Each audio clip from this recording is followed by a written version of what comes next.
Maswerteng hapon po mga ka-STL. Narito na po ang resulta ng STL Batangas para sa araw na to. Second draw, November 28, 2024. Araw ng Huwebes. Naway ang mga natayan niyo pong mga numero kanina ay manalo nawa ngayong hapong ito, 4:30 PM. Kaya kunin niyo na po ang inyong mga tickets. Narito na po ang resulta.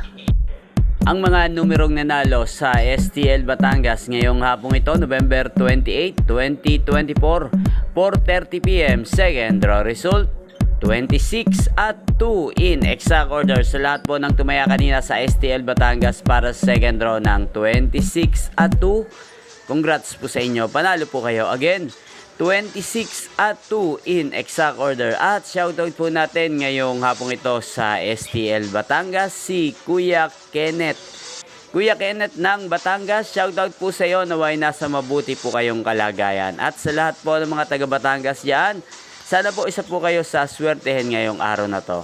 At inyo pong napanood ang resulta ng STL Batangas sa channel na to, Roderick Hernandez TV. Magkita-kita pong muli tayo mamayang 8:30 PM dito po sa channel na to. Thank you for watching.